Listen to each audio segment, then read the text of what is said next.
pamusoro dai pamusoro imam ndawaya nenyaya iripa item 11 case number 228 of 26 inhawu yecash refund dispute. Nhawu yakamhangarwa narutendo Koshia Gebe achimhangarira Gift Chimunda naNorman Chimunda naAmanda Mayoyo. Amanda Mayoyo ari saka munonzina Gift. Yes. Pavanhu vakamhangarirwa chingori naGift Chimunda. Amanda utotanga kuti asikunokusimba.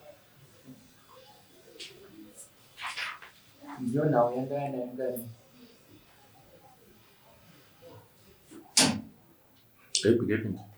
Ndichakumbirawo mama Patatichika. Kuti kinzi asipo ni Gift Chimunda. Norman naAmanda. Norman naAmanda. Vakazivisa here vana vakazivisa nenzira dzipi?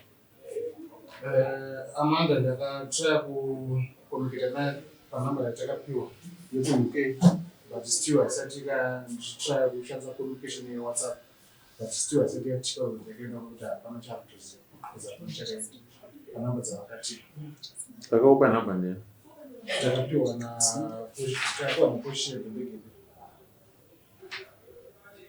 ndiyakatipa nhamba dzaAmanda.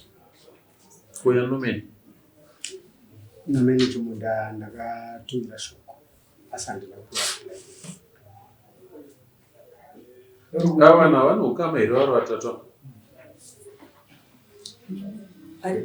vari divi rimwe chete vari vatatu vanosvika vari divi rimwe chete mukuru wacho Norman Chimunda naGift Chimunda ndisekuru nemusukuru.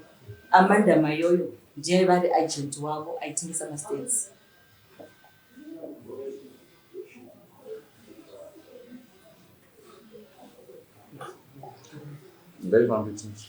Ndichakumbirawo mumhangarira rutendo Koshia Gebe usimudziro rweruchi tedzera zvandakutaura mashure.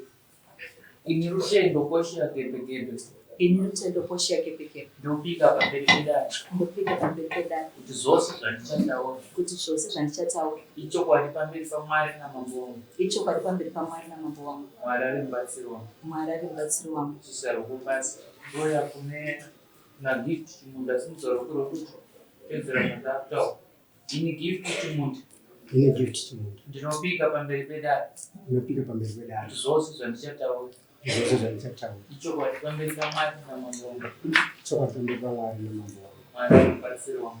Mwari ari mubatsiri wangu. Zisa rokubasa rutendo Koshia Gebe ndokumbira kuti zvisodai chidimbu chasatisa kuti umwe chimhangarira Gift Norman naAmanda ukagara pasi izvo rakasunungeta.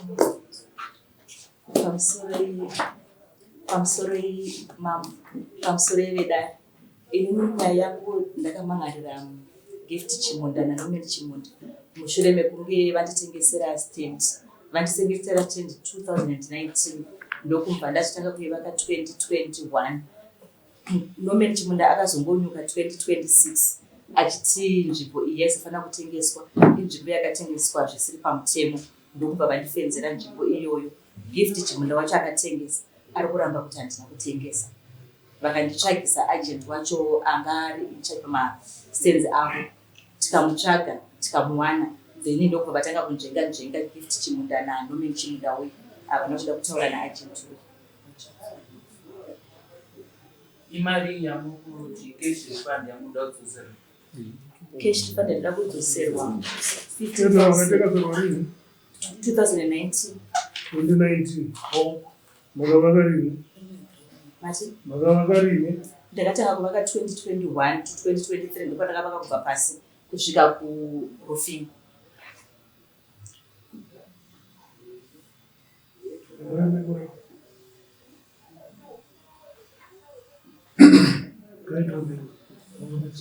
Maria muda kudzoserwa.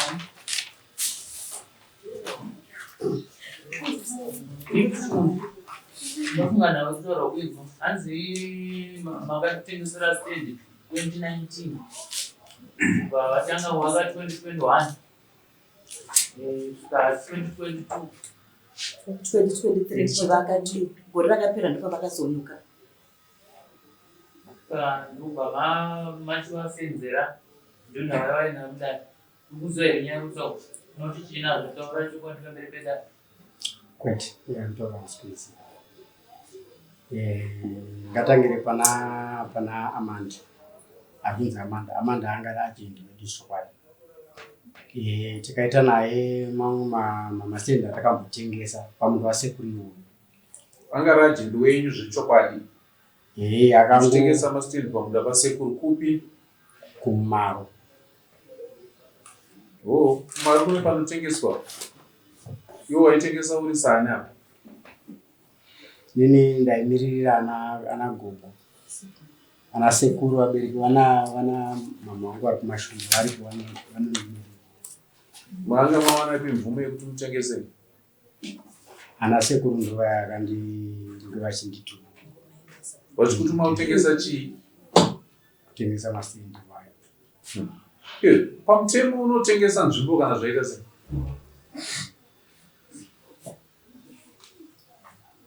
iwo unoitei mupenyu ndoita zvokurima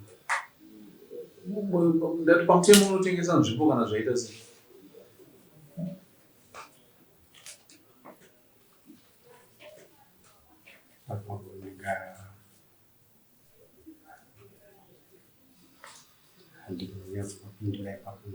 chii chinokuratidza kuti nzvimbo iyi ndeyangu iyi tuzoti ndava kuitengesa chinokuratidza kuti nzvimbo ndeyako unongori muridzi wayo kana kuti unenge wakatoipiwa iine mazita rako iri muzita mako iri muzita rako chii chinoonekwa kuti unenge une pepa rerudzi rinotaura kuti ndepako pano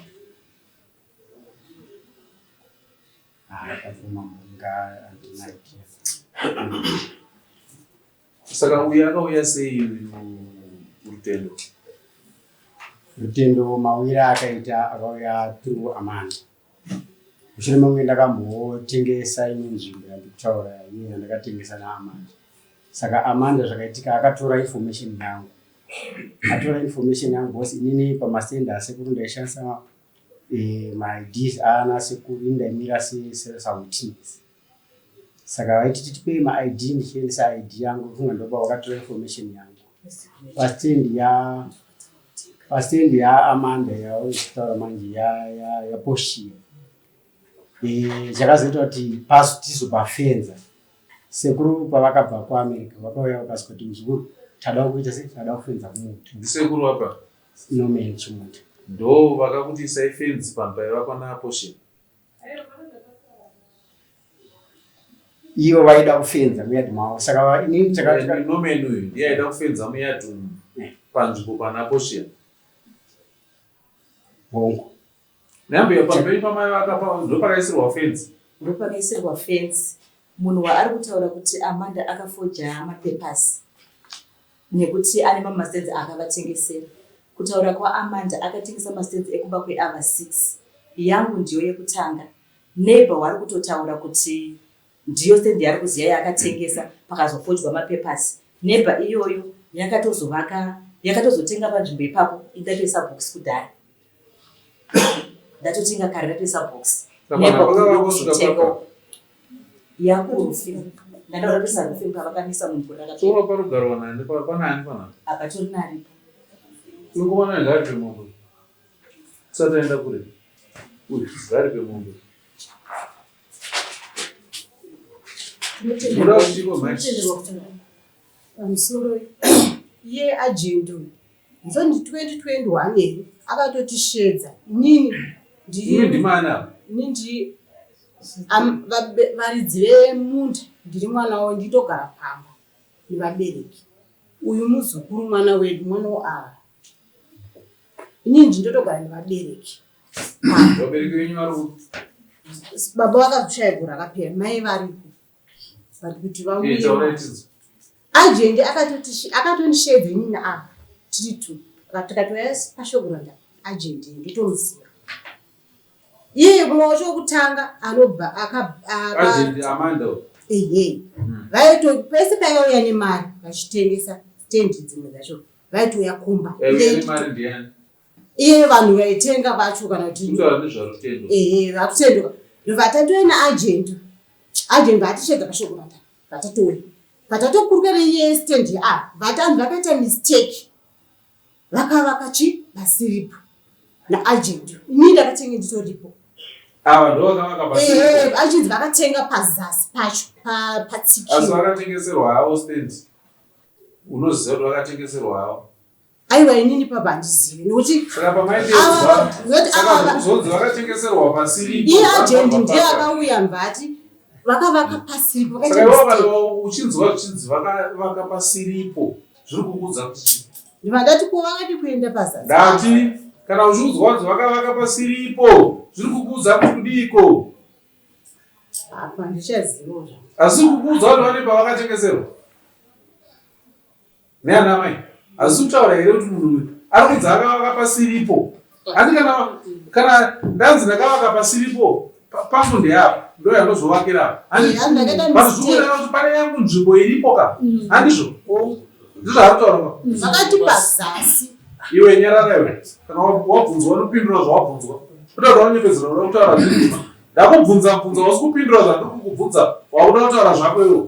Taura ndizwa mai akusero. Pamusoro wedare pakatanga nyaya idzi ini ndakatenge ndiritoripo pakuzotanga kuvakwa kusimudzwa kwemba yave pasilab yekubva pasilab akatotenga stendi yake akatobhadhara ani Poshia akapa mari kuna Gift naAmanda sekutaurwa kwazvo kwazvakaitwa naEven naAmanda vakatonobhadhara masignature aGift aritoripo aakasaina kuti atambira mari wavakaenda naye pambuya amama vava vari kutaura kuti vanhu vakatouya nemari vakatoenda vakatoudza uyu Gift kuti wovachekera pakati Gift ndiye akatove munhu akatonongedzera kuti apa ndipo pamuri kukwanisa nzvimbo yamuna yakakura zvakadiko 1000 square meters. Chakuita kuti mimi kuti cash refund dispute zvabva kupi? Ndinye kuti andisikuda kunyetsana navo. Nomene ndiyakati ivi amuda dari renyu muno doro novhurwa ndomutsai panze. Nekuda kwekuti nomene akati inzvimbo yangu yandiri kuda handisida kuti itengeswe inhaka yandakapiwa navabereki vangu. Zvakanaka zvinonhaka yakaitengesa. Ende ari kuramba zvake munhu waakachekera tinafu muzukuru. Kandati nhaka yacho akaitengesa kare iye zvobva aenda kunogara nhaka yevachena kuUK saka ngaagare nhaka yevachena ikuno kuZimbabwe usira vari kuZimbabwe. Iwe nobvisa waya makaizevo naunobvisa ipapo kana nomene wachaine chichemo ngawo yaone mamwe bvisai waya yacho muvasiye nekuti muri kuvaziva makavatengesera.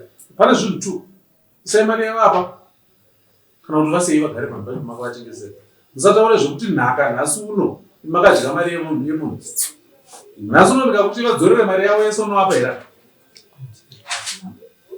Pandakataura naNomene ndakataura naye muna May ndikati kana mati muri kuda nzvimbo yenyu mondidzosera mari yangu ini ndiri kuenda kuZimbabwe muna July nekuti handitogarawo kuno ndiwane mari yangu iripo. Akatoti it's okay hapana chakaipa munosvikewana iripo. Ndauya ndakasvika pasendera message ndikati ndiri panzvimbo havana kubatika nokutanga kunjenga nanhasi handisati ndavawana ndokuzoripota kwandakaita nyaya yangu. Nhasi ndeni 15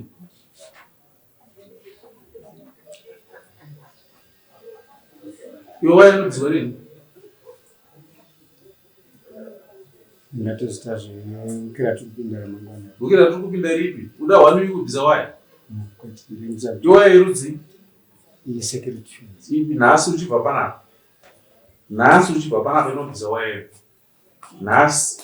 Nhasi uda mangwana, nhasi uda rini ndati nhasi.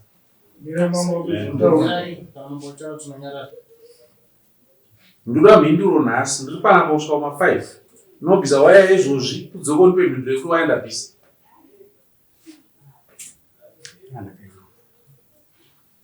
Makopi? ndopiwa mhinduro before end of day anduzorwa ndabvisa kune zvokutanzi kusvondora tiri kubata irori munotanga maita musikanzwa yenyu mapedza kudya mari dzevanhu otanga uchivasetera maconditions manje. Ndakubvunza kuti nzvimbo yaunoti uri kutengesa iwewe chii chinokuratidza kuti nzvimbo iyi ndine mvumo yekuitengesa? Muri kutengesa stipend isingatengeswi, hamusina mvumo yekutengesa. Then mochienda kune vanhu vamatengerera vamadyira mari makutanga uchivavhiringidza muchivatorera mari. Land muri kuida, mari dzevanhu makadya, kudzidzorera hamudi. Saka muda kuti tidii? Kuti tingopedza nyaya siyai vagare. Uyo ngaadye nhaka yevachena kuUK agere ikoko. Kana akuda nhaka yamakapava anouya kuna mambo ndovaitora. Mambo vaitora ndobva vapa. Ndapedza. Wayayo endobve nhasi ndakuti Zimbabwe. Kana isina kubviswa nhasi ndonoibvisa ini. Ende kana ndaibvisa ini ndounobhadhara mari yacho yeibvisa. Ende zvakundoti mari yacho inenge iri mari nhando. Inini kana ndabvisa ndounobhadhara macharges acho. Because zvandoenda kana ndakunobvisa handiende ndega chamwari. Ndodedza mapurisa akanobhadharwa neni. Saka you got the choice yekunobvisa wega nhasi kana kuti undituma inini ndonobvisa. Kana ndakubvisa inini ndobvisa yete cost. Mai mundipa bhinduro yekuti vayabviswa here. Mambo ndanofunga kuti naye Boshi akabata ivhu ramambo Chinamora. 2019 kuparidzwa kuti ivhu ritengeswe nekuti asi zvava zvakutoitwa kudhara zvozvozvo. Kutenga ivhu muZimbabwe imhosva, atengesa kuti chi imhosva. Nandifunga kuti inemiwo ubvise mombe yamupa mambo kubata ivhu ramambo Chinamora. Ubva magara muchizama muromo penyu kuti hazvibvumidzwe kana vanhu vada kuzvitara hazvitendegwi kubata ivhu ramambo Chinamora. Ivhu hazvitengeswi. Mambo vatomunzwira tisina kuzvininipisa nokuti aseva maita. Asi vobvisa mombe yamupa mambo Chinamora mabata ivhu ravo.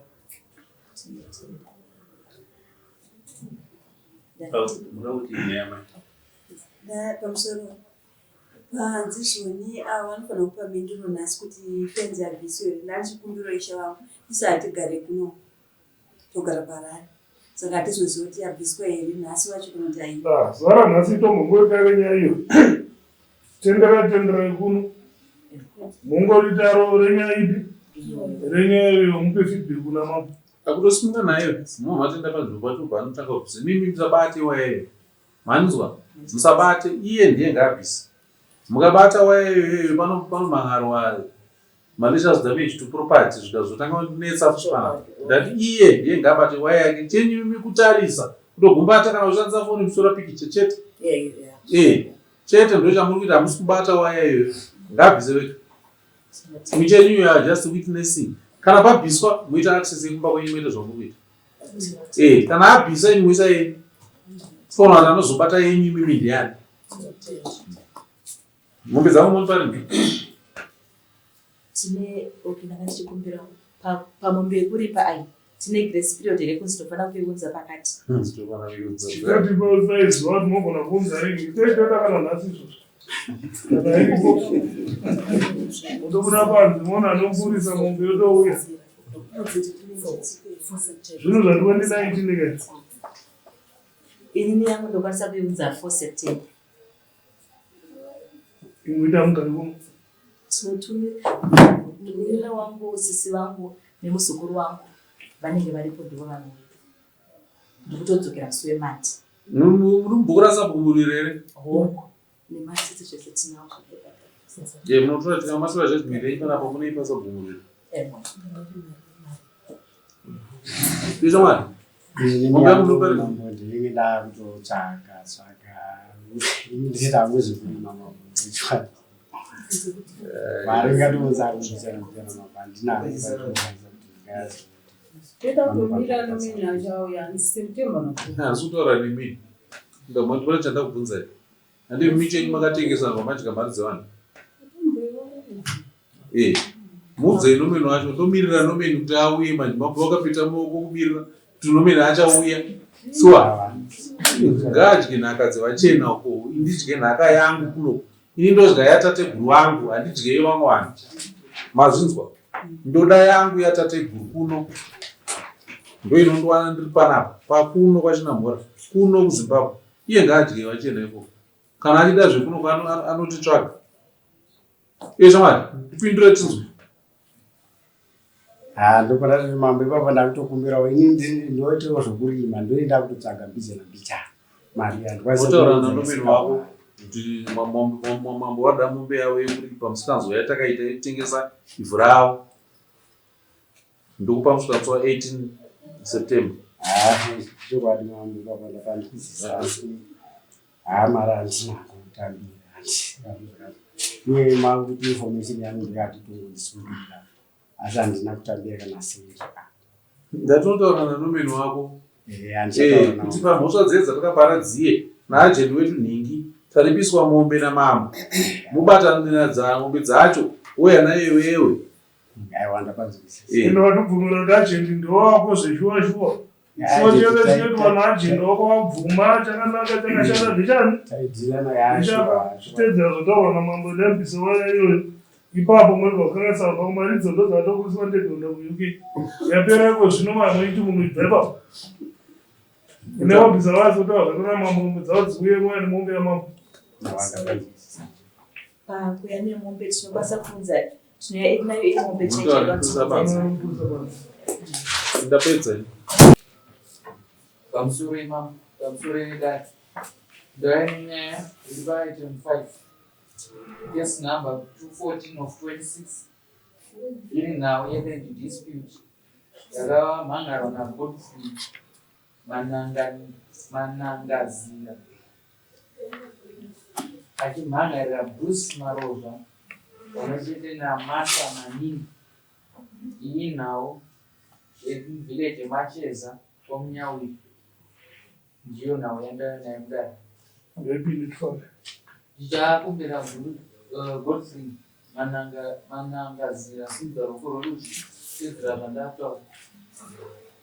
Ini Godfrey Manangazira ndinopika pamberi pedare zvose zvandichataura chokwadi pamberi paMwari wangu naMambo wangu. Mwari ave mubatsiri wangu.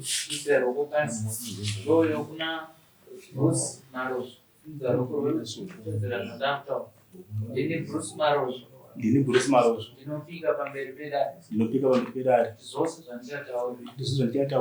Chokwadi pamberi paMwari naMambo wangu. Mwari ave mubatsiri wangu. Ndoyo kumumhanganyi. Godfrey ndokumbira kuti uziso dare muchidingo wakagara pasi nzwi rakasimudzira zvasakisa kuti ungoti mhangarira Bruce Marova naMartha Manini. Pamusoro imambo, pamusoro idare. Chikumbiro changu chekutanga ndinombowa ndinawo unenge uri papepa kana ndichitenderwa kuti ndiusarende ndozoenderera mberi ndichitaura nawo yangu. Zanamurezve.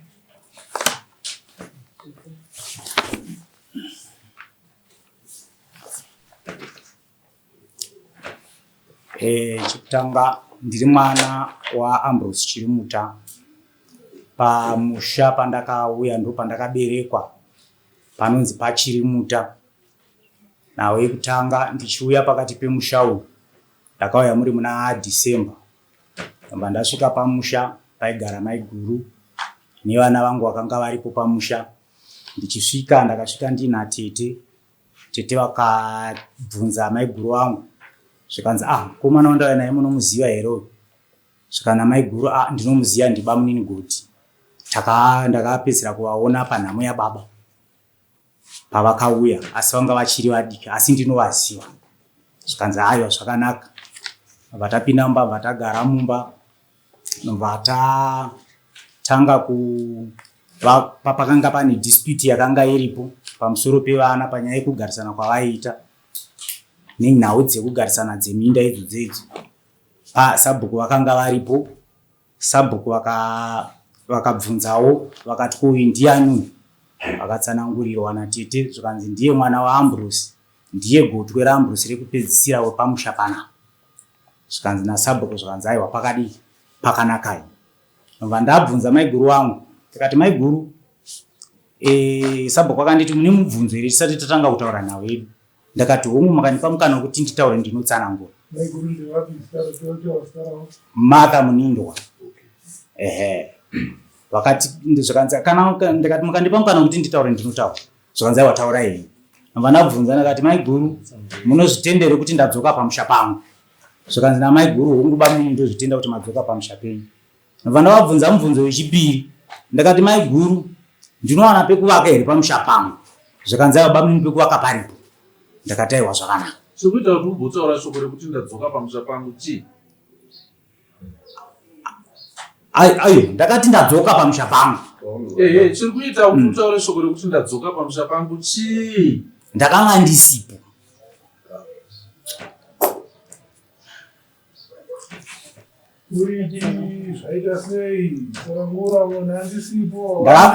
Ndakanga ndisipo, ndakanga ndiri kubasa ndichimboshanda ndichitsvaga mari. Ndakanga ndisipo pamusha. Saka kuye kwandakaita ndakaenjera kutosvika pamusha pangu.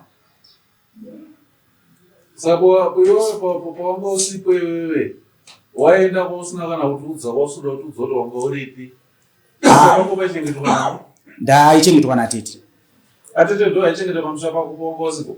Kwete, pakanga pana mukoma akashaika. Anova Ian. Ndiye akanga ari mukoma mwana. Saka pane zvino hapana munhu aichengeta pamusha pako aripo pano? Varipo vana pana Bruce na Munyaradzi na Mai Guru ndo vaigara pamba. Kana varivo vaigara pamba pako saka paita dambudziko rei apa pachizozivikanwa kuti apo pana Bruce, apo pana Martin, apo pana Mary. Dambudziko rayo apapa. Dambudziko razoya nderekuti pakusvika kwandaita inini ndakunzi hauna nzvimbo yekuti ugare. Ndo pazoita dambudziko. Asi pandakauya pekutanga ndichisvika ndakasikuonana nevana tikatenderera musha tichiratidzana nzvimbo. Vachiti baba magarisirana tikaita takagarisana so. Ndakataiwa hazvina kudini, hazvina kushata, mva ndaratidzwa nzvimbo dzese dzakanga dziri pamusha nevana. Vana vako iwewe vana vako wabereka? Ndovakatoti tenderei mona nekuti vakanga vapiwa dzimwe nzvimbo dzavakanga vapiwa nehanzvadzi yako achinzi vaka. Ndati vana vako wakabereka ndo vaikuratidza nzvimbo yako? Ndizvozvo. Sababa vakatobula vachitondiratidza inini. Akazoona nzvimbo ndiani baba kana mwana? Uyu akanga aripo. Ndati anoratidza nzvimbo ndiani baba kana mwana? Ndino. Saka wakuratidza nevana. Iyo ndo akanga kundiratidza. Ndona mambo kayo. Ndo akanga kundiratidza. Saka ukuzaka nzvimbo yako kai. Aiwa nzvimbo ndiuiziya mambo. Aiwa. Miganu ndo yataenda tichinoratidzana. Naimi. Kati baba ndo anonongedzera mwana kuti munda wangu unotangira apo uchiperera apo uchiperera apo uchiperera apo. Ndizvo. Mwana anokura ari mumusha aina baba vake vachishanda munda. Mwana asina kuti munda uyu ndewedu, chaenda kunorima, chaenda kunosakura, chaenda kunokohwa. Handiti? Kubva ipapo mwana anobva aziva minda yababa vake.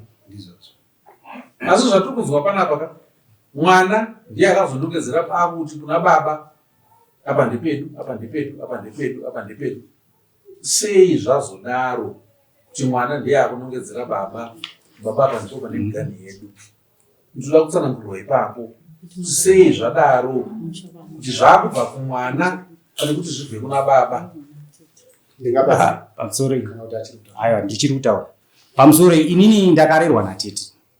Pamushaba ndakabva ndichiri mudiki. Ndakabarirwa ipapo. Baba vangu namai vangu vakasiyana. Ndobva ndaenda namai. Ndobva ndazotorwa natete ndichigara natete. Saka zvekuti ndinyatsoziva nekuti ndakabva ndichiri mudiki. Saka nzvimbo dzachona ndaisatonyatsodziziva. Ndo chikonzero chakazoita kuti ndiratidzwe nzvimbo nemigano. Saka tete havari kupa? Varipo. Ndevapa? Varipo. Tiudzei katinzwe naye atete nesimairi yenyu.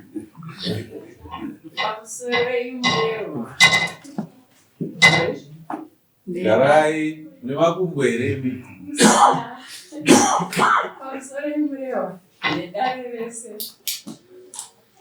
Mwana uyu baba vake vakanga vachirwara vachichengetwa kuruwa kunochengetwa vakura. Ndobva ndapiwa nabana asekuru vakanga vainaye. Kanzi inini muone zvafa mwana uyu ndichitorai hatikwanisi kutogara naye. Saka mwana uyu ndakagara naye kusvika asvika form 4 naye. Muchigara naye kupi? Ndakanga ndichigara naye kumurume wako kumusha kwomurume wangu. Kupi? Kujanja. Ndokubva akurawo ndokubva akuzvibata-batirawo zvemaoko izvi parusapi. Saka akazoti tete ndafunga kuti ndichienda kumusha ndinodii ndinovaka. Yaive nguva ipi yazvaitika izvi?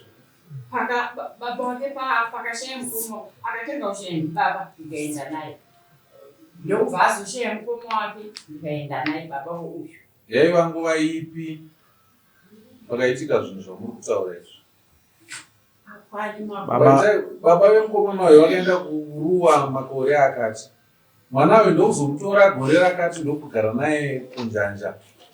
Ndokuzoenda kubasa kwake makore akati, ndokuzodzoka naye kuno kumakore akati. Elisi tobva tave in the picture kaizvo mukutaura. Tichiona kuti inguva yakadii.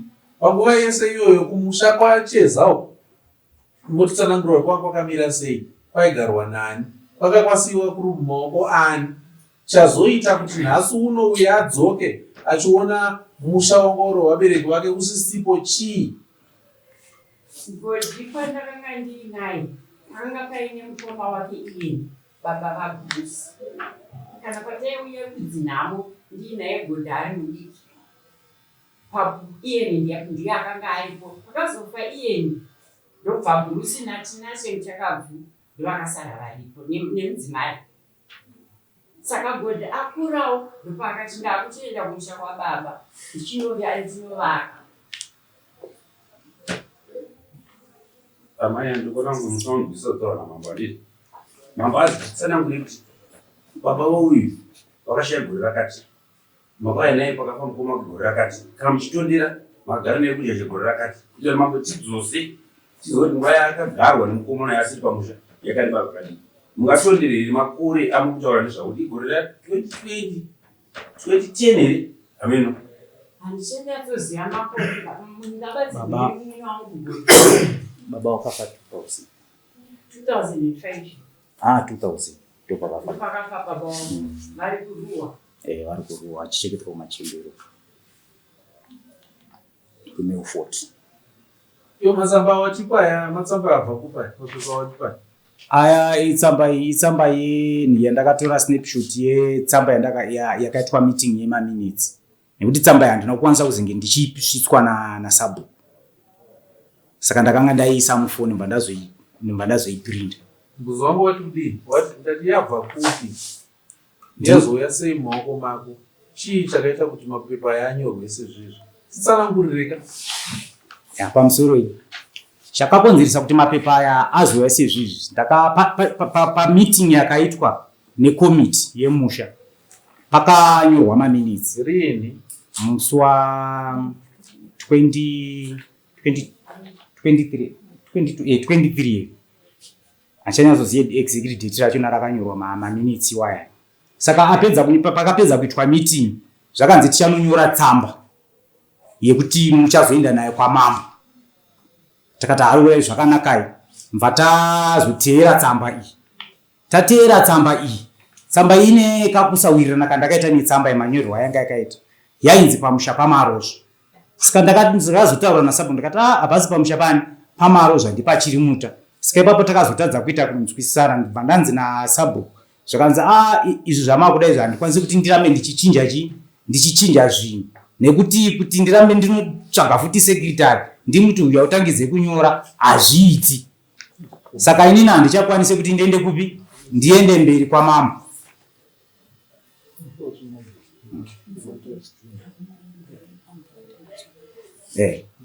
Kochiita rimwe rachona pepa kwekupedzisira kumashuro. Snapshot yandakatora yepa pane imba panzvimbo pakatengeswa. Nepamwe pane foundation iripo yakacherwa pane zvidhina yandakatora. Ndo imwe yachona iri kuseri kwenhingirini kwepepa iyi.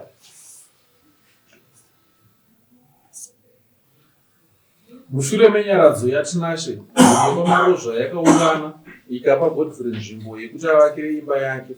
Godfrey akati nzvimbo yamandipa idiki haiite. Margaret Basera anova mukadzi waGodhi akati nzvimbo yamatipa idiki haiite.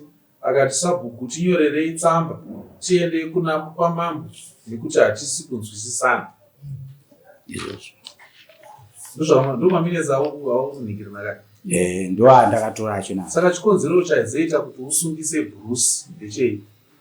Chikonzero chandaita kuti ndisungise Bruce ndechekuti vari kundipa nzvimbo diki diki. Asi Bruce ndeupa uyu. Bruce ndiye ari kukupa nzvimbo. Na mai vake ndo vakatouya vakatoswa ndini. Maminezi ainyorwa naani? Maminezi ainyorwa naani? Sekretari wacheza sabhuku. Saka kana maminezi ainyorwa nasekretari wasabhuku achiti uchichema iwo kuti nzvimbo yamandipa idiki, nhasi wobva usungisa Bruce, zvafamba seya? Inhawo yekusawirirana pamusoro penzvimbo dzachona dziripo nekuti vari kundipa nzvimbo kona diki diki. Ine ndakabvunza ndikati muri kundipa pakona apa, asi dzimwe nzvimbo dzamuri kutengesa muri kutengesera vanhu nzvimbo dzakanaka. Asi Bruce arifanira kuita sei apa kuti achinje statement iyi yekuti nzvimbo idiki kwauri igozokura? Chii chinofanira kuitwa naBruce uyu kuti nzvimbo iyi ikure? Wasungisira Bruce. Chandasungisira Bruce inhawo yekuti inini nana Bruce taifanira kugara pasi sekuuya kwandakaita tikatenderera tichiona nzvimbo musha wese. Vakandiratidza nzvimbo dzese dzakanga dziripo, ndikatovabvunza ndikati sivanangu manga mati apa ndinovakira papi? Zvikanzi baba munosarudza pamuri kuda. Tandai zvokuitika pana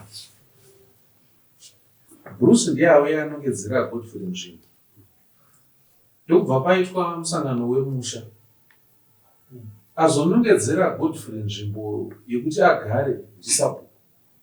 Handiti Godfrey ndobva ati kuna sabhuku nzvimbo yamandipa idiki, ndobva zvatsigirwa nemukadzi waGodfrey kuti nzvimbo yatapiwa idiki, zvichipindurwa kuna sabhuku nedare rake. Handiti hatifambe tese mhinduro yaibva kuna Godfrey ichienda kuna sabhuku nedare rake. Asi nhasi Godfrey haana kusumudza, haana kusungisa sabhuku, asungisa Bruce. Ndosaka ndiri kuti Bruce arifanira kuitei kuti nzvimbo iyi igokura, nekuti Bruce ndiye asungiswa panapa. Chii chinofanira kuitwa naBruce kuti nzvimbo yakapiwa Godfrey nasabhuku ikure? Chaufanira kukudza ari iwewe kuti tizokwanisa kumubvunza uyu kuti hei, tora bharumu nzvimbo iyi urifuridze rikure kudaiwo yapane paakuda. Zvinobva zvareruka ka, tobva tangoziva kuti toda kupa bharumu kuno uyu kuti afuridze. Tombotora redhi yako tongoitora sebharumu yofuridze yokura.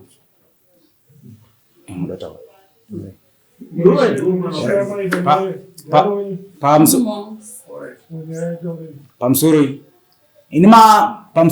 pamusoro penzvimbo dzese dziri pamusha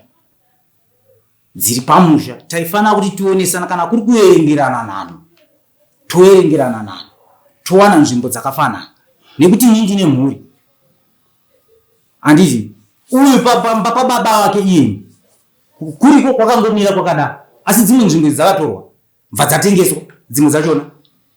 Izvo zvipane foundation ipo yakatocherwa nezvidhina zvakoi. Inini vari kundimanikiza kuti enda unopfekera pakona. Ndinofanira kuti chii chinofanira kuitwa naBruce nzvimbo yako ikure? Bruce ndiye the right person here anofanira kupindura chichemo chako iwewe. Aiyo, inini ndindefanira kuti ndisikotora vana ndovadza kuti vana hwari timagarisirana ari tikuita panapa ngatigarisani iso sababa pamusha ipapo, ndekuti ndikuya pamusha pababa wangu, handisi kuenda pamusha pana Bruce kai.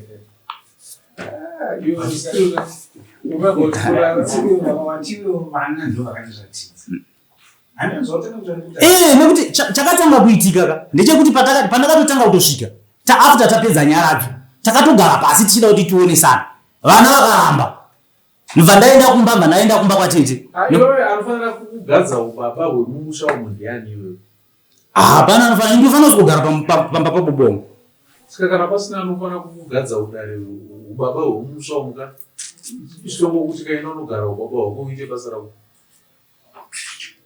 Ndizvozvo but manzo akazima kutondidzinga pamusha pacho ndakaipa. Saka kuti hanzi anzibva ipanapa mushure mekuti toda kugara da anzibva pano ndakati chikuneza ndichikuti unongotaura pati ukungotaura pata usiziva kuti kutaura uchienda ndati anofanira kukugadza ubaba hwemumusha mako iwewe ndiani? Hau baba ndogara ndiga nekuti ndini baba ndiga ndasara. Rakamurotsafa ndo baba wenyu nditi? Ndizvo. Avana ukoma kana vanina kavamwe vachiripo. Pasisina ndini ndega ndasara. Ana tete ndiwo asara nehanzvadzi dzangu. Ndina hanzvadzi mbiri mhenyu, wani wacho nari munhu. Wani wacho nana. Asaba murubvuma wacho minetsi ndeye musha kare. Wakazokupa nekuradza nzvimbo yamazoti idiki musha kawo. Ave musha vaingonyora chete. Izvozvo. Sasa uyu kusungisa the wrong person ka. Haana chaanoita kuti agadzise nyaya yako. Anoita mwana. Naimi Bruce anozosvika kuti sabhuku ibva pachigaro ndigare. Ndipe ndigadzise nyaya yaGodfrey here. Ndizvo. Ne Bruce, unokwanisa kusvika uchiti sabhuku sudurukai ndigare pachigaro penyu. Pamusoro emambo. Mbonyarara. Munhu ari kusungisa hana chaanokwanisa kuita kuti akubatsire. Handiti maminitsi aya abva kukomiti yasabhuku yaita musangano wemusha. Handiti saka kana uchida kusungisa iwewe wakufanira kusungisa musha kuti nzvimbo yamuri kundipa idiki. Kana uchisungisa musha, mukuru wemusha ndisabhuku. Handiti dai wakasungisa sabhuku panapa taiti une munhu anokwanisa kutipindura. Uyu mwana uyu haana chaanokwanisa kupindura panyaya. Zvikuru sei maminitsi aya achibva kuvillage yese. Ende Bruce panapa akatopindura akati Bruce anoti nzvimbo dzese dzine vanhu hapasisina pamwe pekukupai. Bruce anobvunza baba vake kuti makaberekwa gore ripi uye mune makore mangani. Godfrey akati ndine 40 years now. Bruce akati nguva yese iyi naiwe kupi kusauya kuno kuzoya ndane 28 years. Nzvimbo yatakupai iyoyo ndiyoyo. Saka Bruce ane kodzero yekundipa nzvimbo. Kuti wewe musangano wemusha kwa. Bruce asiri akadedzera musangano. Bozi zvapopano chakagara dairese muno muzezvizvi. Iwo bhoto kutondezera na iwo ndo waita kuti samuyari mimi ndo wanda kusungisa. Ndo zvakuitika pana. Iyi decision yakaitwa nemusha. Handiti saka mubvunzo wako iwewe unofanira kupindurika uchibva kumusha. Dai wakave nechichemo chako chekuti nzvimbo yandapiwa zvaifanira kuti waifanira kusimuka aidha uenda kwaheadman uchisungisa sabhuku kana kuti uya kwamambo uchisungisa sabhuku uine chichemo chekuti mambo nzvimbo yandapiwa nasabhuku ava ndiri mwana wemumusha yanyanya kuita diki asi nzvimbo imwe yekuti vandiwedzere pakure iripo. Ndiri kumbirawo mambo kuti muuye muzoona nzvimbo kuti muone kuti mundiwedzere nzvimbo. Uyu Bruce waenda padivi hapo panyaya because haana simba rezvauri kumusungisira. Togona kungomusunga ende tomubvunza but haana kana simba. Ndosaka ndisina chandiri kumubvunza because haana simba. Chine simba chii? Bruce neVillage Assembly. Village Assembly ine simba kudarika an individual ari mumusha. Handiti kana tabva paVillage Assembly simba toriwanepi? Toriwana kuna headman. Headman vanowana simba through the ward yemubatanidzwa wemasabhuku ese. Kana ikoko zvaramba tosimuka toenda kwamambo. Mambo vako wana simba nekuti ndo muridzi wedunhu rese. Uyu Bruce omira padivi hauna chaunosungisira Bruce. Otherwise kutongopfumbata zvibhakira uchirova dombo risina charinokwanisa kukupindura. Bruce haana chaanokwanisa kubatsira panyaya yako. Tiri kugara hedu tichikurukura wakasungisa Bruce asi hauna kwaunoenda. Nzwisisa matanho unofanira kutora kuti ugadzise nyaya yako kuti ndeapi.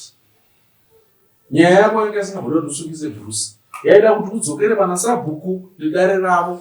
Kana uchisimuka nasabhuku nedare ravo unosimuka uchienda kwamunyawiri kana kuti kuenda kuna mambo. Wandinzwisisa? Ndikupanzwa mambo. Vedare tiri kunzwanana here panapa? Kana paine pari kukanganisika patsanangurei kana paine pandiri kusiya mwana? Apa hapana nokuti nyaya yekutanga kwayakaita mambo ndikokuti inini paakauya uyu achiti ndinoda nzvimbo.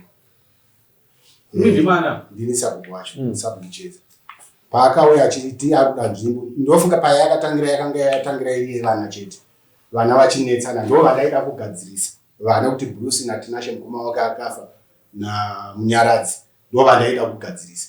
ndobva ndati handingagone kukugadzirisai pamusoro pemusha iwoyu nokuti musha uri kunzi tete vakauya vakakuratidzai kuti iwewe pakwapa iwewe pakwapa iwewe pakwapa ndobva ndati tete ndakauya vaitese vange varipo tete vachona vakati aina handisi kukwanisa kuuya ndobva ndazodaidza vamwe tete vachona vakuru vanonzi maichinovhiringa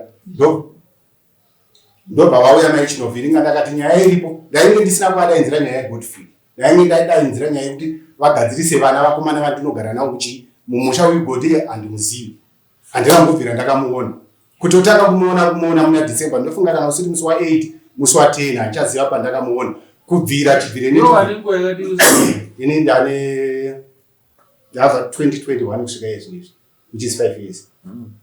Iwe Godfrey pesa kwegara ndaigara kwaRisapi ukusvika wani makore mangani kwaRisapi ndakatanga kugara ndine ndandako zvokuma ndipo wakazosvika 8 December wauya wanga wani makore mangani wazosvika kuuya mumusha musha ndakapedzera muna December gore rapera iri asi kumashure kuna 2 hanzi makanga vane makore mangani pamakauya muna December macho nanane 42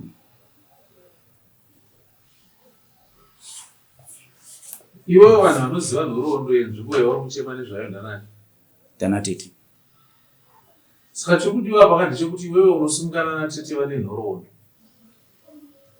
wosimukana natete vane nhoroondo woenda unogara pasina sabhuku nekomiti yake as an appeal yekuti sabhuku zvamakaita pepeka iwe misdirected pakutitora semwana asiri mwana wemusha muno umbowo hwangu huri apa pana natete ava ndo vari kutipa vanogona kukubatsirai neumbowo hwamuri kuda kuti muzive nzvimbo dzakadziti dzababa vangu mumusha muno.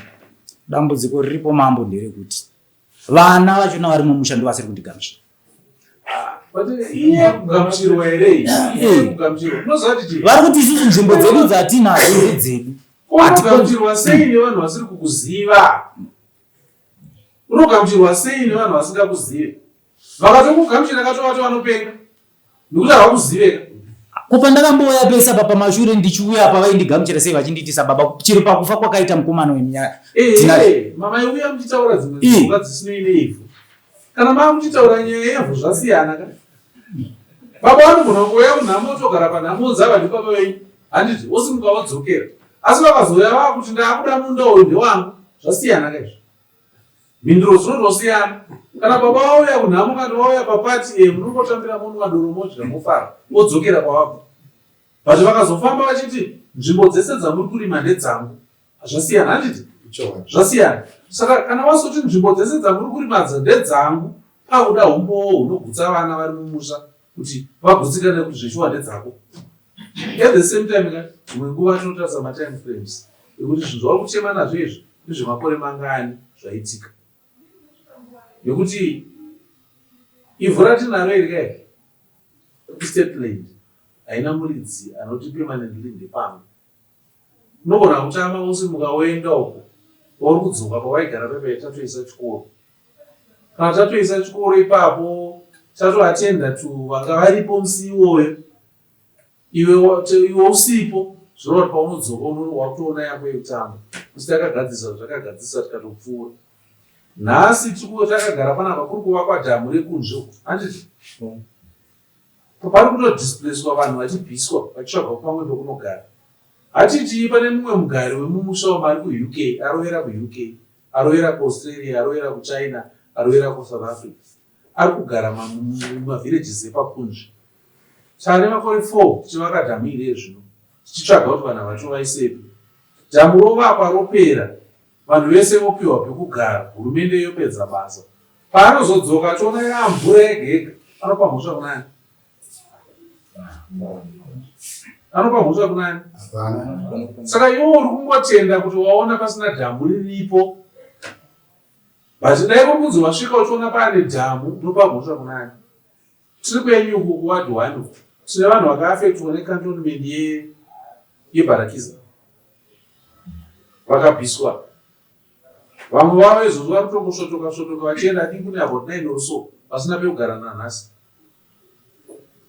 vaiti pano panga pari pedu apo but nekuda kwekuti bharakiza masoja akaextenda cantonment yavo akapesa baba afanira kugara automatically hamuna toga hausisika vakutotsvaga kunhu kugara.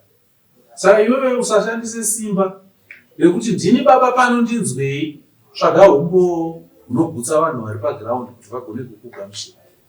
Kana wati unana tete vane umbowo, usungana natete vako uye navo mumusha pamberi pasabhuku. Vana tete vako votaurira sabhuku zvinomugutsa. Sabhuku agutsikana nezvaaudzwana natete obvuma kuti zvechokwadi, nzvimbo yauri kutaura iyi nekuda kweumbo wabva kuna natete une kodzero yekuti ndeyangu. Chinoitika ndechekuti vanhu tinenge tichingoti paitsikwa nababa vangu ipapo ndepangu, pairimwa nababa vangu ndepapo ndepangu, but ngatimbotarisei kuti mutemo unoti kudii. Une kodzero here yekuti property ngere baba vako kuti ndeyangu? Kuti uzopiwa simba reproperty iyoyo unofanira kunge waitei? Handisi kuda kuzvitaura panapa nokuti ndikazvitaura munozonditi ndiri mhani.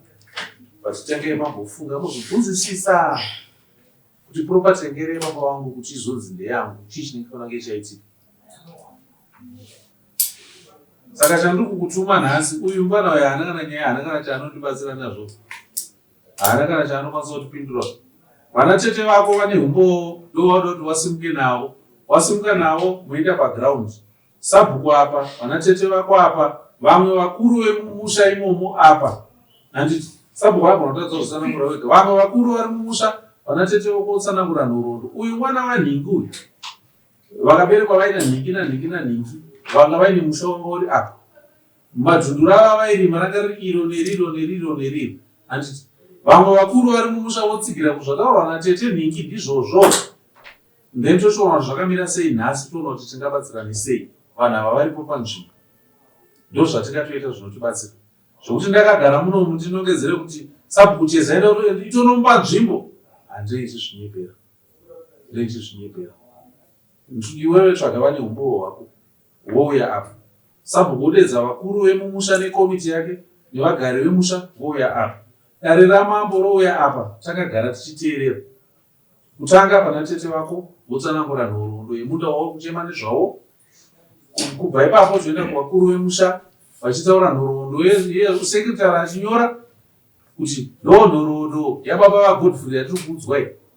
Kubva ipapo sabhuku ochipa determination yake, mambo indaona kuti mwana uyu ndingamupe apa nepapa nepapa kuti agare apa. Inini chamuza mambo ndiye ndakateerera, asi muridzi webasa ndeuyu. Kana iwe wazotsutsumwa zvaitwa nauyu, ochizosungisa sabhuku chiuya kwamambo. Asi pane zvinhu unofanira kugadzisa nyaya yako nenzira dzandataura, uyu achikutungamirira. Tanzwanana? Kana paine pari kuchema taura? Pandiri kuchema paripo mambo. Taurazve. Pakuti musha uyu uri kutengeswa, tichitenderera zvikudai. Sabhuku, arikutengesa musha ndeniko? Mambo, regai ndinyatsotsanangura nyaya yacho nazvizere. Uyu murume uyu auya akaratidzwa nzvimbo nevanase kutaura kwaari kuita. Varatidzana nzvimbo ndobva auya kumba kwangu, ndobva anditi padiki pandaratidzwa nevanhu. Ndobva ndafonera sekretari apa ndakati pane vanhu ndine munhu auya mumusha mangu, asi ari kuti aratidzwa nzvimbo nevana, ari kuti nzvimbo yandaratidzwa ichi idiki.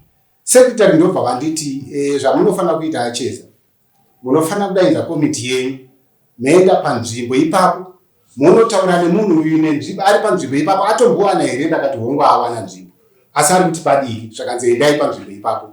Ndobva ndapa madhetsi kuna sekretari wangu. Sekretari akatenga ari kumadziva kunge kune urwere. Ndobva sekretari ndatomuti kurumbidza kuita sei kuuya tizotaura nyaya.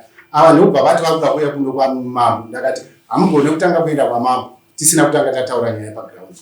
Tofanira kutanga taitaura, kana taone zvatinenge tapesana mozoenda pano kwamambo. Zvakanzi it's okay. Ndobva amirira sekretari, bva ndatomutumira manye kuti akurumbidze kubva kuurwere kwaakanga ari, ndokubva auya bvatataura nyaya. Akaratidzwa nzvimbo ndobva ati padiki. Ndobva ndataura nemhuri iyi ndakati vana tete vachona vakanga varipo, vari kunzi tete vachona ivo vakanga varipo. Tete mwana uyu ndobva vatsanangura mwana uyu ndewe goto reAmbrose. Ndakati it's okay, kana ari goto reAmbrose saka toita sei nzvimbo uyu mukomana uyu anonzi Bruce akapiwa pake, saka Bruce pake paripo. Munyaradzi akapiwa pake, Tinasha akapiwa pake, Tinasha akapiwa pake, ndobva atengesa. Zvakanaka. Mumusha menyu hapana pakatengeswa? Pani pakatengeswa naye tinasho wachana akashaya. Aiwa, pakatengeswa pakavakwa. Pakavakwa. Basi. Ndio pane photo ripapo. Kweta pane foundation. Patori nezvidingo. Pane foundation ndipo patakakupa tichiti uyu akatwinga nzvimbo yaasisina nzvimbo. Iwewe wauya sababa vomusha chitora apa. Wakatoisa mapango ako zviri kutoonekwa kuti iwe wakati mapango ako foundation wakaisa mukati. Pakakura zvakadii pamakamupa? Panoita is almost 2000 square meters. Yeah, pakaipa sapo. Imwe nzvimbo iyo iripo yacho yakakura zvakadii kona iweyo uri kuti pawakapiwa padiki? 2000 square meters madoko kuborodhero kakwamakuwanhu vasenzi. Padiki. Dzimwe nzvimbo dzacho dzakatenderwa dzisina apa paripo pakati kune rimwe dhundu riri kumusoro koita rimwe dhundu riri pakati pemba yamaiguru nepakavakira mukomana pane imwe nzvimbo space iripo yakakura. Ndikandipedze ndichidai so uri kuda zvokutaura pamusoro wemama toda kubvunza kuona kuti vanhu kune dzimwe nzvimbo dziripo dzakasara dzisina vanhu dziripo dzavari kuona nditio kana vachitisi nzvimbo iri pakati nzvimbo yakapiwa munhu inogona kupiwa mumwe munhu here ine muridzi nzvimbo nechekare ndotoda kubvunza nguo mama.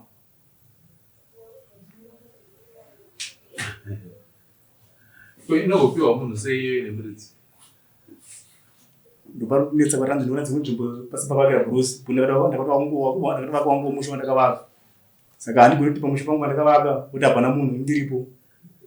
Mukuza isabhucheza nyaya yevhuka kana tichiitaura kudai so inenge iri mumhepo. Ndizvo takagara panapa hapana ivhu ratiri kuona, hapana nzvimbo dzatiri kuona. Tinogona ngopedzera tadya nguva apa tichirasika. Ndochikonzero ndati uyu ngaasimuke aine vanhu vane umbowo hwake. Imimi muunganidza vakuru vemumusha vane nhoroondo yenzvimbo. Kana muchida dare ramambo kuti risimuke riuye musimudza dare ramambo rouya panzvimbo. Toita musangano iwoyo tiri pamwe chete topedza nyaya yacho tiri panzvimbo. Ndofunga izvozvo zvakangojida kuti dare ramambo riita risimuke ringuo yaro sikugadzirisa nyaya yachona panzvimbo. Dare ramambo harishande riri dictator wokuti rinosvosvika richiudza sabhucheza kuti apa ipanhinga apa ipanhinga apa ipanhinga. Nditoda nhoroondo dzekuti mimi munditungamiriri ini changu cheteka kuona kuti hamuna here utsikiriri hwamuri kuita kune vamwe. Ndo zvega chikuru chandofambira ipapo inzeve kuteerera ndo chikuru chinenge chiripo nekuzokotora kuti zvinhu zvaitwa mujekerere here hapana atsikirirwa here chete. Ndinotenda nekuti handisi kunyatsoziva paari kunyatsoti pakati nokuti nzvimbo kana dzagoyewa mambo inini handina kutoenda panzvimbo dzakagoyewa 2000 square meters yakaita diki muruzeva haidiki zvaiva kuve diki nokuti ndakatora manjinetsi anooneka achiti garisanai pasi munyatsotaurira kana baba ava varivo baba sekutaura kwavari kuita muwedzere imwe nzvimbo ndobva vawedzera kutorera uye akanga atengeserwa. Ndakati uye akatengeserwa hana nzvimbo papi panapa atitori nenzvimbo ndi uyu baba aripo ndobva apiwa kuwedzerwa panzvimbo yakanga yatengeserwa. Iwe Godfrey simudza dare ramambo sabhucheza imimi chenyu kuunganidza vanhu vemusha. Iwewe paunosimudza dare ramambo wasimudza naatete wako uya panzvimbo chokurukura tiri pavo. Atingi ndokuti tiwane chokwadi tipedze nyaya. Kana wapedza ukasimudza dare ramambo anaatete wako wavepo aya maminitsi amupeya arege kuti ekubira ekuba. Ndakatomupa bepa akaswera anaro ndopa akatora zvese. Mupei maminitsi aya afotokope kuti zvekuba agare nemarekodzi ake. Anawo sezvo ndakanamupa zviri pachena akaswera nawo zarese akapinda kuverenga ndakamupa akaswera achiverenga ndakamupisaira. Gadzirisa izvo zvandataura kana wagadzirisa vanhu vako vaungana dare ramambo rouya toita dare redu pamusoro ipapo. Saka tinogona kuzviita zvarini? Tenda murongera sabhuku urongana mambo.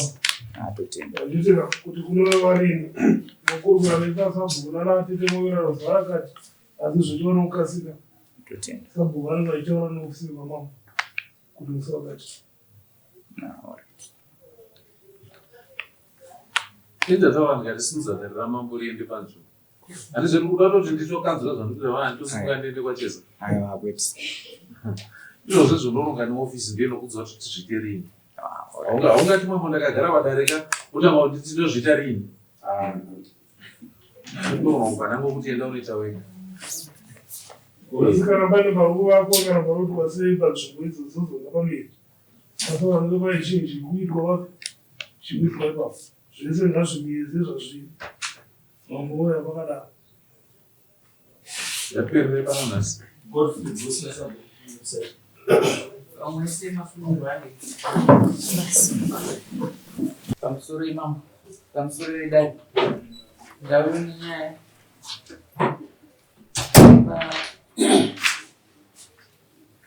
item number 3 case number 210 of 26 iri nhau yeland dispute yakamangana naSydney Mavereni achimangarira Prince Charowa. Ndiyo nhau yandaya nayo mudare ndapinza ndichakumbirawo Sydney Mavereni vasimudze ruoko rwerudyi wotedzera zvandakutaura mashure. Ini Sydney Mavereni ndinopika pamberi pedare kuti zvose zvandichataura ichokwadi pamberi paMwari namambo wangu. Mwari ave mubatsiri wangu. Chizero pasi ndoshuya kuna Prince Charowa simudza ruoko rwerudyi wotedzera zvandakutaura mashure. Ini Prince Charowa ndinopika pamberi pedare kuti zvose zvandichataura ichokwadi pamberi paMwari namambo wangu. Mwari ave mubatsiri wangu. Zvakanaka ruoko pasi ndoya kuna mumhan'ari Sydney Mavereni kumbira kuti muzivisewo dare chidimbu magara pasi rakasimukira tasakisa kuti mumhan'ari rePrince Charowa.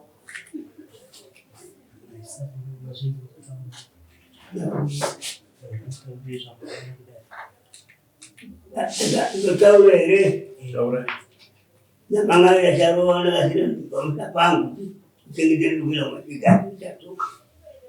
Ndawangu nestent ndotanda mumanganya unikuzida vana vangu vafuna mari ndakaenda navo vadiki vakuda kuvazuka ipapo ndikasenda dani chadzoka dzokera padingu pangu.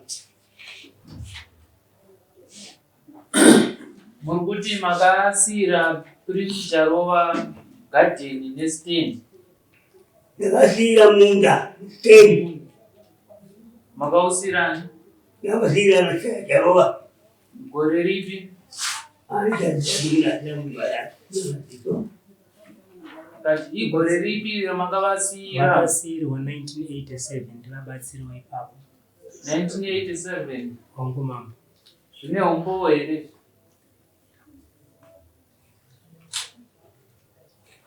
Semunhu akasiyiwa achichengeta pamusha. Dare rinoshanda nehombo rwemashoko amataura. Umbowo hwacho ndohupi? Umbowo ndiSamuel Charowa akasara ari pamusha, ndo umbowo unobatika munhu ari pamusha akasiyiwa. Ndiyo witness yenyu? Awa ndiri kutaura pamusoro peumbowo kuti munhu wacho akasiyiwa aripo. Saka witness yenyu iripo here pano Samuel Charowa wacho? Samuel Charowa akashayika asisipo atakasiyira pamusha. Saka umbowo ungashandiswa nendare pari nhatu ndohupi pamashoko amukure?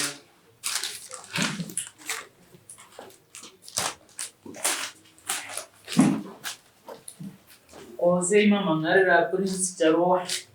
Tamumhan'arira mukomana nekuti akuramba kubva pamunda, kubva pane zvatakawirirana tichimusiya pamusha.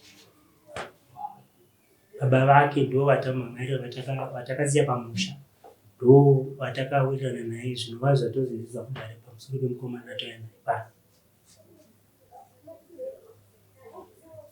Prince Charowa, une chekutaura here pana uri kutaura zvokunzi baba wako takavasiyira munda negadheni gore ra1987? Ndizvo mama. Muchiti ndichazodzoka? Hongu mama. Vakasiya vachienda kunzvimbo yedu macheki kuminda mirefu. Macheki uno chekutaura pamusoro dare munombona dare uye dare ndine tsamba yandamandanyora yokudzidzira vile munonditinda kuti ndotodaire mashoko ataurwa. ini chandinoziva ndechekuti baba vangu vakatenga munda kuna Sydney Mavereni. Sydney Mavereni vakasiyira munda vachitransferya kuenda kuminda mirefu 1987. baba vangu vachizoshaya 2002 ini ndakazvarwa ipapo pamunda ipapo baba vangu vachizoshaya vanhingirikini 2002 2010 pana anonzi Bright Maverengo uyo arapa ndiye akatanga kuuya achida kushandisa minda iyi zvichisimba yakatongwa achiti atongwa naSidney Maverengo asi aSidney Maverengo vacho vaiuya kumba vachishanya kwahama dzavo vachiuya kunhamo nekuti vakatotisira isi takatozovaka musha wedu ipapo takatofenza tichingoshandisa minda iyi. Baba vangu vashaya ndo pavakazouya Bright Maverengo achiti ndatumwa nababa kuti nditore minda. Ndo pamene wangu ndachiri mwana mudiki ndo vaimiririra nhaka yababa. Ndo vavamukwidzira kudai ndo vayatongwa ichinzi minda ndeyani ndiye baba vangu ndiye vana vacharwa iye Bright abve pamunda nevava vana vaSidney Maverengo vagare kwavari kumachekeko. Then iye akaramba after ipapo akabva aenda kunovaka aisingateedzezva zvataurwa namama ndobva tamhangara kucivil court takapiwa judgment yekunzi avake aputse zvanga avaka asi iye futi akaramba hana kuita kuputsa zvaanga avaka dzimba dzanga avaka ndichibva ndazomumhangarira zvekare kudaro gore rinori muna musi wa 23 May dare rinori rakamubata nemhosva yekusaremedza mutongo wedare riri muna 2010 akanzi abvise zvinhu zvake kumusi wa judheti remusi wa 30 May haana kunoteedza futi zvaakaudzwa nedare pese apa aiti ndikumirira minda isi yako asi minda ndeyababa ndo vaimutuma kana pakatongwa dare remusi wa 23 May vanga varipo bva vaita apiu vakanzi kana makasununga kunoita apiu ndo bva vaita apiu kwaMajor Street ndokubva yaraswa ichinzi makanonoka kuita se kuita apiu yenyu kasi akangoramba achingoita se achinetsa achitadzisa kushandisa minda negadheni ndobva ndazonomutoresera pisoda akatema miti imwe nyaya yachona yekutema miti iri kumapurisa haisati yapera ichiri saka ingori nyaya imwe chete munda umwe chete nzvimbo imwe chete ingoramba ichidzoka kudaro asi yakatongwa kare ndakazovatoresa kuti interdict because Bright aida kutengesa vakatombouya ivo semhurwana vaSidney Maverengo musi wa 23 December kumba vachiti tauya kuzotaurana nemi tida kungokusiyirai pamba chete totora minda ndakati aiwa pamakawirirana naSamuel respondent Brighton Maverengo anupa application for interdict is granted. The respondent Brighton Maverengo B and is hereby permanently interdicted from selling land situated at Ngandu village under Chief Chinamhora. The respondent shall pay the cost of the application. Because handizivi kuti tirikutambisire nguva yedare panyaya dzakatongwa dzikapera kare. Nyaya yakatongwa ikapera kare. Pamusoro nedare chekutanga ndinoda kupindura zvandabva mudare. Sidney Maverengo 1987 haana kutengesa munda. Ndinoda kukorekta aiwa ngatenge kutambisa nguva yedare. Mapepa aya murikwaziva here?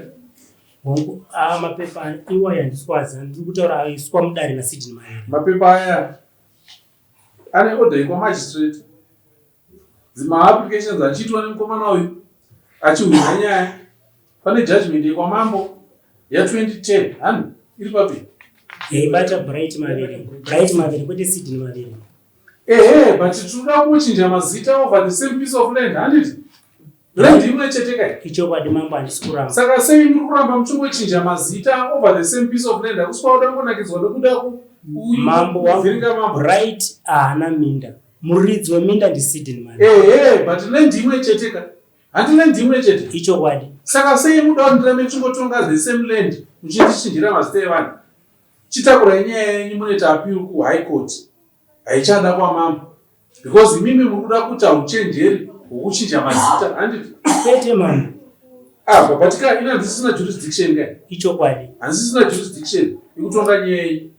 Murundichinjira mazita. Pakauya nyaya muno maina kutaura ownership of land. Yaitaura pamusoro pemhosva dzaipiwa Bright Makerere. Tibatei zvakanaka mama. Apa kutaura nyaya ownership kuti ndoyauya mudare yezvinezvi. Ownership muridzi wemunda ndiani? Ndoyaunza mudare. Munda wakasiyiwa 39 years ago. Yes mama. Munhu ndobva apiwa another land uko. Hongu mama. Then wodzoka achiclaima kuti this land. Zvamakawirana munhu asati aenda. Ndizvo zvinofanira kuteedzerwa mama. Do you have ownership over communal land? Do you have ownership over communal land? Ownership yatina yamambo sekuziva kwamunoita mudunhu renyu mambo. Ndoyamakabata yatina iyo inoratidza kuti tinobva mudunhu ramambo machief ng'anga. Hauna ownership over state land. Ichokwadi mambo. State land can be passed on to someone else. Ichokwadi mambo. Saka the past 38 years amavere mwangu ile misha miviri kumachebe nekune kwangani. For the past 38 years amavere mwangu ile misha miviri here kumacheke nekwangani. Munhu anogona kuita misha yakawanda mambo azvirambidza. Ichokwadi ichocho. Ichokwadi hongu mambo. Hongu ndizvo chaizvo. Minda mirefu ikubasa. Kuenda kune commercial land yekufidha state land. Then kuno ndokudzinde kumudzinza. Hatidaro. Ndokumbira kujekezwa ipapo mama. Wow, enda kwaikoti unojekeserwa. Handisisina jurisdiction yekutsanangurira izvozvo. And not application yako kwaikoti ikutsanangurira what it means. You cannot stay kuti wasiya land for 39 years. Then wodzoka wabva land ndeyangu. Zvamakawirira mambo zvinogona kuteedzwa kana zviri Kana uine umbowo hwacho ndatienda kuhaikoti. Kana uine umbowo hwacho inoona kutsadarire kuhaikoti. Because inini kwandiri hadzisisina simba racho. Asika iri kutaura zviri pachina iyi yamakabata yamambo. Mambo akatonga nyaya iyi 2010. Muridzi wemunda anga asipo mambo. Dare rineri rakatonga nyaya iyi 2010. Handika? Ndobva yadzoka munomu 2026. Ndobva yanaaplayiwa interdict kwamagistrate ndobva yagrantwa. Then from there makuchichinja zita remunhu mabvisa pana Brighton makuisa Sydney. Brighton haasi mudzi wemunhu. It's very simple. Matare aripo. Kune dare ramambo, kune dare rekwamagistrate, kune high court muchidaro muchienda. Ndati endai kuhigh court munoita nyaya nyiko. Because of the time lapse yekuti makasiya land for 39 years. Then modzoka makuti land ndeyedu. Ndipei proof yekuti for the past 39 years land yakairi yenyu. Kuti nditonge nyaya iyi. Ndipe proof. This is not proof yekutanga ndeipa tinogara. Musabu vanopenga. Apenge mambo. Munhu ari mukanda authority wenyu. Muvhure drop them. Andina sabugero. Hakuna sababu ngari wakafa. Saka kusati kwabva sababu. Sababu ngada hakuna sababu ngadi. Ko headman aripo. Dati hakuna sababu. Ko headman ari kuseri. Headman ari pachichiro sababu hakuna sababu. Nyaya yekana nanzi ndo high court. Mambo. Ndakuza ndinoenda munoita application ku high court itonge nyaya yenyu. Hazisisina jurisdiction. Uyu wamapepa akubata mapepa ako ari sezvari. Handisisina jurisdiction yekuita nyaya yenyu bhosi munoda kuswera muchititenderedza musoro. Uyu akauya muno museveral times uyu neuyu. Kake tinganodzoka muno. Ndakuda kuswera muchitinakidzwa nekuswera muchiti. Ndoswera ndakati gada panapa kuswera ndichitirira mahubhu enyu. Kana wasiya land for 39 years inofanira kuramba yakangokumirira chete. Estate land kai. Hauna matitle deeds over this piece of land. Ndipe proof yekuti unoti ndeyako. Yakachengeteswa munhu mambo. But ndati ndipe proof yacho. Proof word of mouth. Mambo unoziza kuti ndimenya na mapepa ani akapane kone mapepa ari ko Goromonzi Zimbabwe. Manzwa. Ku Goromonzi nekumarondera. Ndosaka kuina DA yakabvira ariko kare kare. Nanhasi DDC ariko. Ndo vanokonfirma zvautaura izvozvo. Kana uchida enda ku Goromonzi koswa DDC. Akupe proof yekuti land yacho ndeyako. Inini pandiri kutaura word of mouth hauna written proof. Uyane proof yemapepa yematare aapinda kubva 2010. Mapepa akanongedzera ari kurwisana nefamily yenyu yekwamavereni. achirwisa over that same piece of land. Then imimi muri kuuya by word of mouth kuti mambotambirai chete kuti land ndeyedu. Tsamba yasabhuku yanyorwa 2026 uno ko yakabata judgment ya 2010 yakabva mudare. Judgment yakabva munomo yatotaura ichiti Brighton ngaabvise mbeu dzake abve panzvimbo iyoyo. Anozvitaura judgment ya 2010. Asi kaisataura ndiye muridzi wemunda tamama. Judgment iyo yaisataura ndiye muridzi wemunda. Wow. Chiregerai kuramba muchiintroduce technicalities. Dare ramambo is not a technical court. Handika. Dare ramambo is purely a civil court. Dare technical high court. Ndosaka ndati nyaya yenyu chitakura yeminde nayo kuhigh court ndo a technical court inokwanisa kuita adjudication over the technicalities dzamakuintroduce. Inini handina power to adjudicate over my technicalities amakuisa before me. Handina jurisdiction yekuadjudicate over my technicalities. I have to do basa rangu in accordance with my limits and now I am purely a civil judge. Topera ipapo. Kana ane matechnicalities ekuti ndakazosiyira munhu 39 years ago ndibva zvazodii pakudai haya kuti hapachadai nini.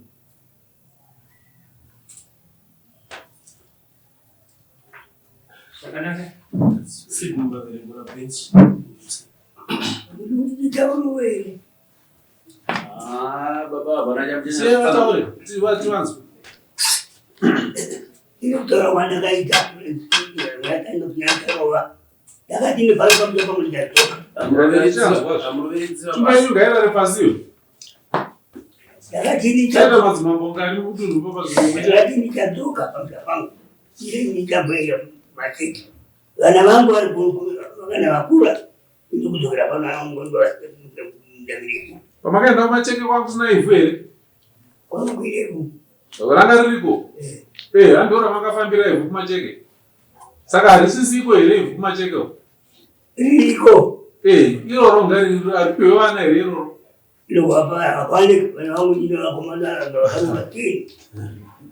ndozvakamofanana kwamakabva futi kune vanhu vakasara vachitoberekwa futi ivha ragara harina kwarinobhokwani but nyaya dzamuri kutaura hadzisisiri dzamambo. Imimi chekutanga hamuna proof yekuti ndepangu.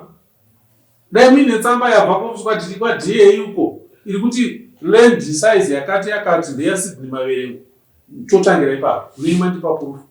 But muri kushandisa word of mouth pasina proof.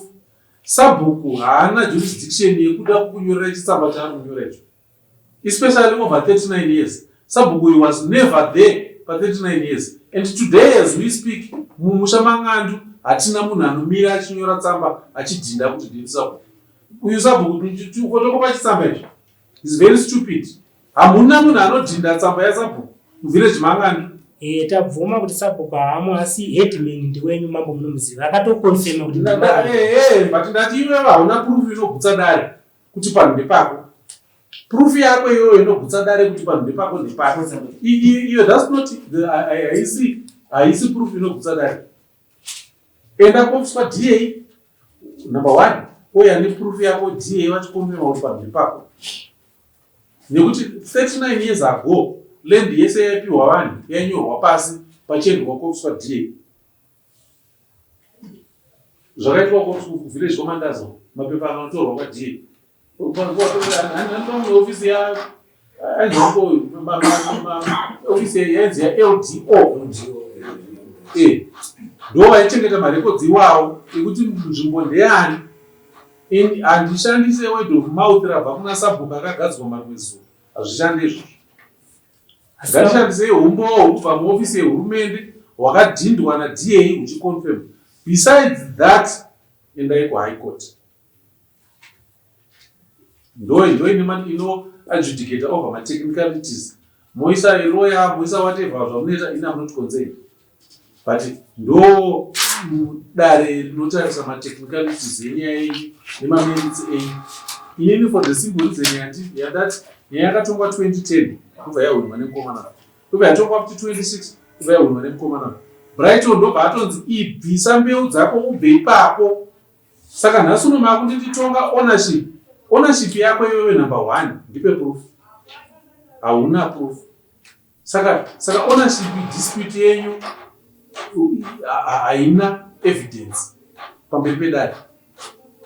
Alright, mambo ndazvinzwa zvamataura, handina kusadzika nazvo, saka ndichakumbira umboo ucharatidza kuti munda ndewangu.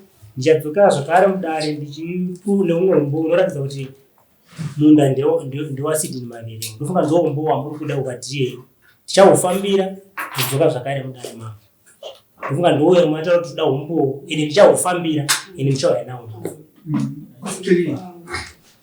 Pendamudza ezvo zvinokuva zvokoti taurirwa muchikokwekweresa nodhara wakura. But umboo chaiwo wamunawo wokubvusa dare 0. Saka nditonge chii? Nhasi maramba iwe chiko chawakabata ichocho bharulaura so. Ndikukuudza kuti hamuna sabhuku mumusha wanditi nhasi ndaramba chii? Chii chabvepi?